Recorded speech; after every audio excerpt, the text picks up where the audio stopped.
요한계시록 20장 1절 이하의 한 장을 통해서 천년왕국과 마지막 심판이라는 말씀으로 은혜를 나누고자 합니다. 하나님의 은혜가 모두 위에 충만히 마시길 주의 이름으로 축원합니다. 우리 함께 인사를 하시길 원합니다. 옆 사람에게 어떻게 인사를 해야 될까요? 우리 모두 믿음으로 승리합시다. 이렇게 합시다. 믿음으로 승리합시다. 믿음으로 승리합시다. 왜냐하면 이 요한계시록을 보면서 이 20장이 제일 어려워요. 제일 여러분들도 성경을 읽으시면서 요한계시록 20장을 보면서 제일 어렵다고 생각을 하셨을 거예요. 그래서 저도 이 20장을 참 여러 번 읽어보면서 참 어렵다 이런 생각을 하게 되었습니다. 그래서 이 어려운 성경을 말씀을 우리가 함께 한번 오늘 이 시간에 그러다 빼놓을 수도 없잖아요. 한번 같이 한번 나눠보도록 그렇게 하겠습니다. 요한계시록 20장에는 마지막에 있을 우리가 많이 들었던 천년 왕국과 이어서 마지막 심판에 관한 이야기가 연이어 나옵니다. 전반부는 천년 왕국, 그리고 하반부는 마지막 심판에 관한 그런 이야기예요. 그런데 사실 본문 이야기 전체를 통틀어 보면은, 우리가 전체 요한계시록을 통틀어 보면은 말씀드렸습니다마는 20장 요한계시록이 가장 난해한 본문입니다.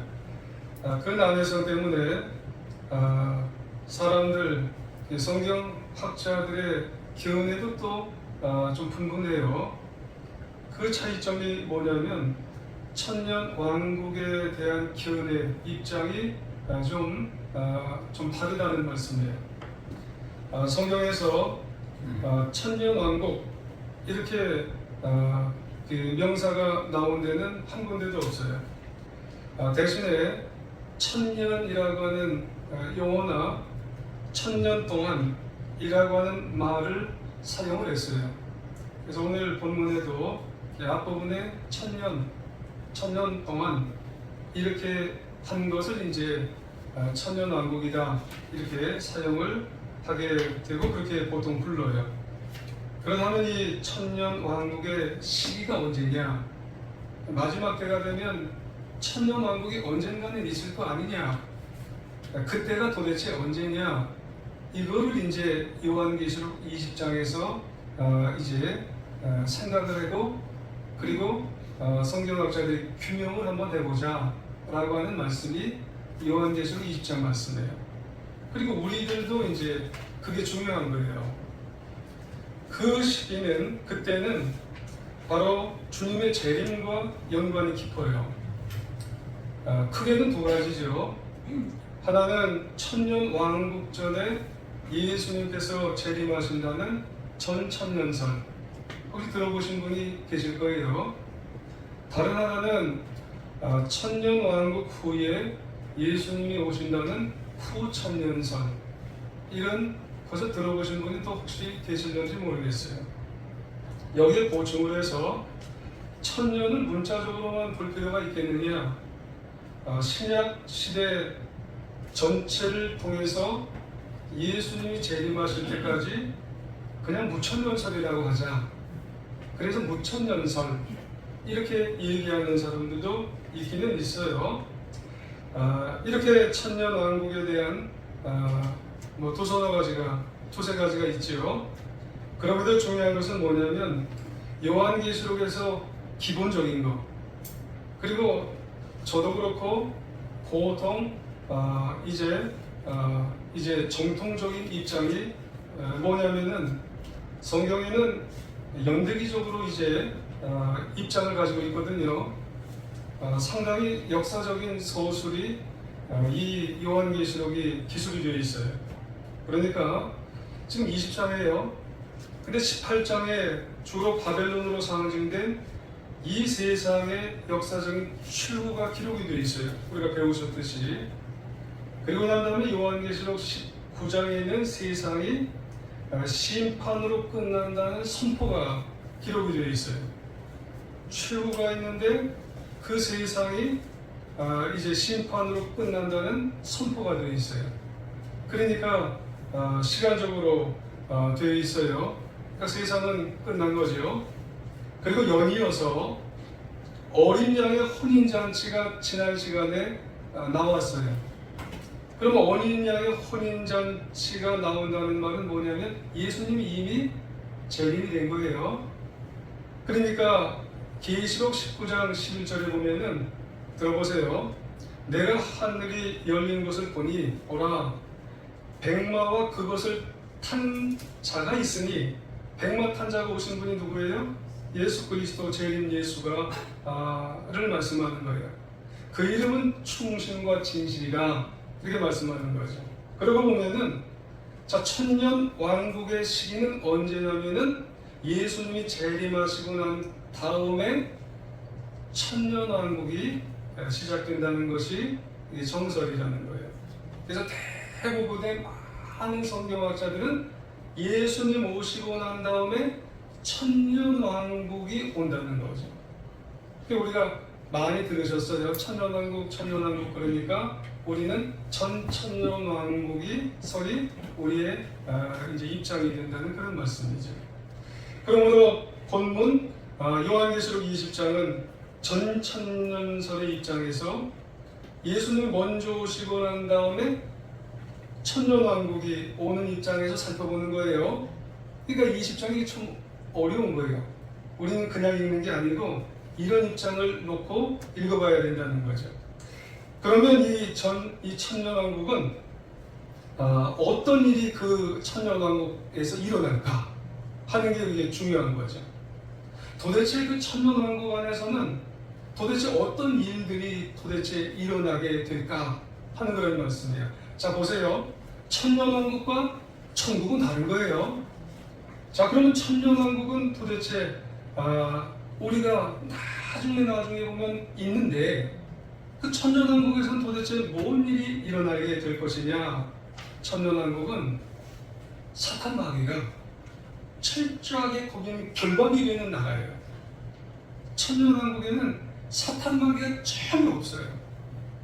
자 1에서 3절까지의 내용을 좀 보면은 내가 보니 그래요. 사도 요한이 봤다는 거예요. 천사가 무저갱의 열쇠, 큰 열쇠를 그의 손에 가지고 하늘로부터 내려오는 걸 본 거예요. 용을 잡았은 거예요. 용이 뭐예요? 사탄 마귀죠. 그리고 2절 하반부에 보면 1000년 동안 결박을 했다는 거예요. 그리고 무저갱에 던져 잡아 넣어버리고 인봉을 했었네요. 그러니까 1000년이 차도록 다시는 만국을 백성들을 미혹하지 못하게 하였다는 말씀이에요. 그리고 잠깐 나오게 되는데 그거는 다시 한번 이제 믿음이 어정쩡한 사람들을 다 심판하기 위해서. 천년왕국은 그러므로 사탄 마귀가요 1000년 동안 완전히 결박이 되어서 꽁꽁 묶이는 그런 나라가 여러분 천년왕국이에요. 한마디로 사탄 마귀가 아무것도 할 수 없게끔 하나님이 그냥 손발을 꽁꽁 묶어 놓는 그런 나라. 야, 이런 나라가 천년왕국이에요. 그러고 보면 우리가 생각해 볼 수 있는 게 있어요. 천년왕국이 여기 있다면 그 천년왕국 전까지는 그럼 어떤 나라가 되겠느냐 하는 거예요. 여기 천년왕국에 사탄 마귀가 꽁꽁 묶였으니 그 전에는요 이 사탄 마귀가 날뛰겠지요. 안 묶어놨으니까. 자유롭게 활동하는 나라는 천년왕국 전에는요 이 사탄 마귀가 그냥 혈안이 돼가지고 그냥 눈이 뒤집혀가지고 날뛰는 나라예요. 지금이 그렇다는 거죠. 우리를 믿음이 현찮는 사람들을 미혹하려고, 죄짓게 하려고, 있던 믿음까지 부인하게 만들려고 맹렬하게 활동하는 나라가 천년왕국 전인 지금 시대가 그렇다는 거예요. 마지막 때가 그렇다는 거죠. 그렇다면 이러한 사실을 인정하고 깨닫는다면 우리는 과연 도대체 어떻게 살아야 될까? 하나는 뭐냐면 사탄막을 늘 경계하고 살아야 되는 거예요. 늘 정말로 우리는 정말 사탄마귀에게 지지 말고 어떻게 하면 살아야 될까? 우리는 그렇게 살아야 된다는 거예요. 여러분, 사탄마귀 훨씬 지루해요. 우리가 비교할 수 없을 정도로 능력이 많습니다. 그러므로 정신 차리지 않으면 언제든지 넘어지고 자빠지고 쓰러지고 죄짓고 패배할 가능성이 이게 노후하다는 거예요. 그래서 베드로전서 5장 8절에 보면 근신하라 깨어라 너희 대적 마귀가 마귀 앞에 뭐가 대적한대 우리를 우는 사자같이 두루다니며 삼킬 자를 찾나니 그렇게 말씀해요. 에베소서 4장 27절에 보면 마귀에게 틈을 주지 말래요. 어느 때 지금 이 시대가 그렇다는 거예요. 그렇습니다. 사탄 마귀는요 지금 활동을 해요. 지금. 그러므로 우리는 언제 어떻게 쓰러질지 몰라요. 섰다고 참아나고 섰다고 교만할 사람 아무도 없다는 거예요. 지금요. 사탄 마귀 과소평가 하지 말라는 겁니다. 여러분. 그리고 어떻게 살아야 되냐? 여러분, 사탄 마귀를 최대한으로 대적을 해야 된다는 겁니다. 여러분, 사탄 마귀가 우리를 결박하지 못하도록 우리가 믿음을 가지고 기도하면서 우리가 사탄 마귀를 대적하며 우리가 살아야 된다는 말씀이죠. 야고보서 4장 7절에 보면 너희는 하나님께 복종할지어다 마귀를 대적하라. 그러면 너희를 피하리라. 그렇게 말씀을 하게 되는 거예요. 어떻게 마귀를 대적할까요?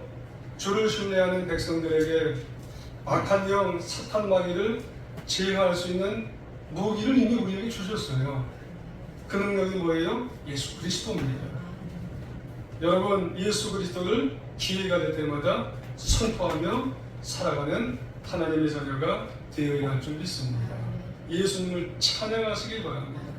예수님의 이름으로 기도하시길 바랍니다. 여러분, 내 능력으로는 사탄 마귀 이겨낼 수가 없어요. 제가 의미 없어요. 우리에게는 예수님의 이름밖에 없는 줄 믿습니다. 그리고 천년왕국은 성도들이 세상을 심판하고 왕노릇하는 나라예요. 이제 왜 그럴까요? 사탄 마귀가 저기 감옥 속에 이제 갇혀 있는 나라가 천년이기 때문에 사탄 마귀는 이제 없어요. 그러면은 성도들이 재림 예수님과 함께 왕노릇하는 나라예요. 장장 몇 년이요? 천년을. 할렐루야. 4절에 보면 말씀하세요. 내가 보좌들을 보니 그래요. 거기에 앉아있는 자들이 있어 심판하는 권세를 받았더라 그래요. 거기 보니까 보좌라고 되어 있지 않아요? 복수로 되어 있어요? 그렇지 않나요? 거기에 앉은 자라고 되어 있지 않아요? 앉은 자들이라고 되어 있어요. 그러고 보니까는 이게 누구냐? 믿음이 승리한 자들이에요. 승리한 성도들의 보좌를 얘기하는 거예요. 중요한 것은 심판하는 권세를 받아서 마지막 때에 재림하신 예수님과 함께 그 천년 동안 왕노릇하는 그러한 사람들을 말씀하게 되는 거예요. 그러면 이 말씀에 의하면 우리는 분명 주님이 오시고 나서 더불어 이 천년 동안 이제 왕노릇하는 그런 나라가 분명히 그런 시기가 분명히 올 것을 우리가 믿고 신앙에 승리하는 분들이 되시길 주님의 이름으로 부탁을 드리겠습니다. 그리고 말씀을 드렸지만 거기 보좌에 앉은 자들이라고 되어 있어요. 이게 상급받는다는 말씀이에요. 이에 사도 요한도 그 상급받는 자들을 지칭을 해요. 4절에 이제 하반부에 이제 쭉 이야기하고 있지만은 상급받는 자들 제일 먼저 누가 상급받냐면은 예수를 증언함과 하나님의 말씀 때문에 목배임을 당한 영혼들이라고 되어 있어요. 이걸 한마디로 말하면 누구예요? 순교자들. 그렇죠? 예수님 때문에 고난받는 자들. 이분들이 천년왕국 때 상급을 받는다는 그런 말씀, 대접받는데요. 여러분 예수님 때문에 욕 좀 잡수셨어요? 여러분 예수님 때문에 욕 잡수시면 천년왕국 때문에 제일 먼저 상급받는데요. 제일 예수님이 제일 먼저 그분들을 품어주신다는 말씀이에요. 또 누가 있어요? 순교자들만 기업받는 게 아니에요. 짐승과 그의 우상에게 경배하지 아니하고 그의 이마와 손에 표받지 않은 자들, 우리가 쉽게 666표, 이런 바코드를 안 받은 사람들, 우상 숭배하지 않고 적그리스도에게 굴복하지 않고 오직 주님만 바라보고 끝까지 충성하고 이마에 짐승표 받지 않은 이런 분들은요, 천년왕국에 오면 상급의 기업을 받게 되고 왕노릇한다는 거예요. 재림 예수님과 함께 왕노릇 하신다는 그런 말씀이에요. 왕노릇 하시기 바랍니다. 그래서 결국 이들에게는 부활의 영광. 그래서 5절에는 이분들은 천년왕국 때 천국까지 가서 그 인정받을 필요 없고 먼저 인정을 해주신다는 거예요. 그래서 이게 첫째 부활이라는 거예요. 천년왕국 때 먼저 부활을 그냥 따놓고 들어가는 거예요. 그래서 첫째 부활이에요. 뭘 부활도 첫째 있나? 둘째 있나? 이게 첫째 부활이라는 거예요. 천년왕국 때 미리 다 인정을 해준다는 거예요. 할렐루야. 6절에 말하기를 이 첫째 부활에 참여하는 자들이 복되고 거룩하다는 거예요. 둘째 사망 안 받는다는 거예요. 도리어 그들이 하나님과 그리스도의 제사장이 되어 1000년 동안 그리스도와 재림 예수님과 왕노릇한다는 그런 말씀이에요. 할렐루야. 여러분 참 영광스럽죠. 하나님의 기업과 하나님의 영광 누리고 놀라운 위로를 경험하게 되는 줄 여러분 믿으시길 원합니다. 그런데 이 천년왕국이 도대체 여러분 영광스러운 부활을 누리는 이 기간일지라도 여러분 이건 천국이 아니라고 했어요. 이건 기간이에요. 1000년만 딱 되면은 뭔 일이 일어나요. 여러분 이거는 1000년의 서곡에 불과한 거예요. 1000년 하니까는 영원이 아니라고 하는 거예요. 1000년이 아니지요. 그래서 인지 우리가 7절을 보시면은 이런 구절이 1000년이 참해 그래요. 영원하지 않다는 거예요. 그래서 우리는 천국에 들어가야 된다는 말이죠. 1000년이 참에 사탄 마귀가 옥에서 노임받는다는 거예요. 8절 상반절에 나온다는 거예요. 하나님도 그냥 거기서 영원토록 이 사탄 마귀를 그냥 집어넣어서 못 나오게 하면 되는데 사탄 마귀를 끄집어낸다는 왜 끄집어내 도대체? 여러분 의미가 있어요. 이 사탄 마귀를 다시 풀어놔요. 왜 풀어놔?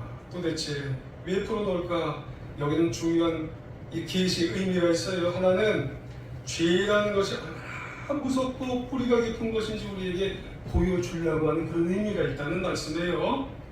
사실 사탄 마귀는 1000년 동안 지금까지 결방이 됐어요. 그렇잖아요. 그 후에 사탄 마귀가 제일 먼저 나와서 하는 게 뭐냐면 8절에 미혹한다는 말이 있어요. 8절에 중반부에 미혹한다는 말이 뭐냐면 1000년 동안에 사탄 마귀가 없는데도 죄 짓는 사람이 있다는 거예요. 이 죄라는 것이 이렇게 정말로 악하다는 거예요. 사탄 마귀가 없는데도 죄를 짓는다는 말이에요. 그러니까 사람이 안 달라지는 사람은 또 안 달라지는 거예요. 사람이 속성이 있는가 봐요. 그러니까 이 사탄은 사람들과 열국을 미혹시키는 일을 정말 계속하는 사람들에게, 죄악성이 악한 사람들에게 가서, 악독한 그런 사람들에게 가서 정말 더 미혹시키고 더 잘못되게 만들게 되어진다는 그런 말씀이에요. 그래서 그런 사람들 기미가 보이면 더 져라, 더 죄를 져라, 더 죄를 져라 이렇게 하는, 이거를 하기 위해서 하나님이 사탄 마귀를 끄집어 낸다는 그런 말씀이에요. 여러분 우리 인간 안에 뿌리 박힌 죄라고 하는 게 이렇게 악하다는 겁니다. 무섭다는 거예요. 그래서 정말 이런 깨끗하게 정화하기를 참 어렵다는 그런 말씀이에요. 그래서 한 가지 더, 이 사탄 마귀를 위해 끄집어내니까 이제 완전히 심판하시기 위해서 끄집어낸 사탄 마귀까지 완전히 다 이 모든 것을 심판하시기 위해서 그렇다는 말씀이에요. 심판의 당위성이죠. 그래서 이 모든 것에 이 심판을 해서 최종적인 심판을 보여주기 위해서 끄집어내는 겁니다. 천년 있다가 끄집어낸 사탄 마귀, 미혹된 모든 것까지 다 심판하시기 위해서 끄집어냈다는 그런 말씀이에요. 그래서 그 마지막 최후의 심판 광경이 이래요. 그때의 심판자가 누구냐면 11절 한번 보세요. 거기에 보니까 크고 흰 보좌와 그 위에 앉으신 이를 보니 그래요. 여러분, 흰 보좌라고 하는 말이 누구를 가리킬까요? 예수님을 가리켜요. 재림주를 가리키게 되는 것이지. 이가 심판하시는 분이 누구냐면 재림하신 예수님께서 이제 마지막 깨끗함과 순결함으로 이 악한 죄악 속의 모든 것을 다 이제 마지막 심판하시게 되겠다고 하는 그런 말씀입니다. 그래서 마지막 그런 모든 것의 심판에 그런 것을 가할 수 있는 분은 오로지 재림하신 예수님께서 사탄과 마귀와 거기에 미혹된 모든 것까지 다 심판을 하시는데, 심판의 대상이 누구예요? 12절 상반절에 보면 내가 보니 죽은 자들이 큰 자나 작은 자나 그 보좌 앞에 다 섰대요. 큰 자나 작은 자나 이 말은 뭐냐면 누구도 가리지 않는다는 그런 말씀이에요.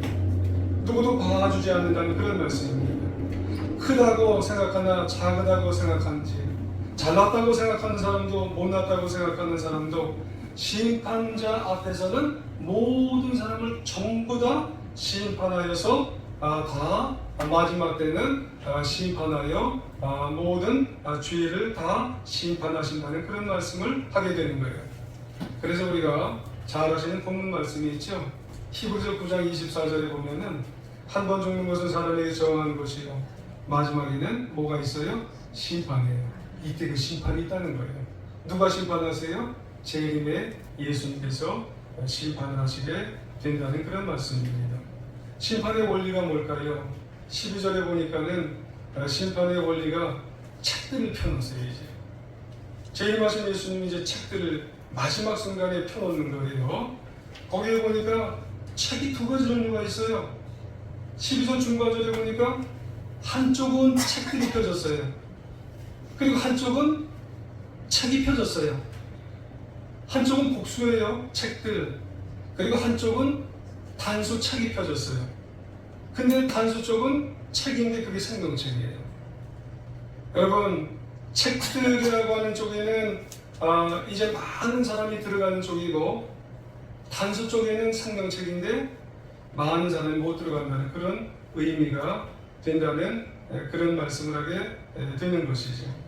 여러분, 책들, 이 책들의 의미가 뭐냐면은 죽은 자들이 자기 행위를 따라서 죄와 행위에 의해서 그걸 따라서 이제 심판받는 그런 이야기를 하게 된다는 말씀이고요.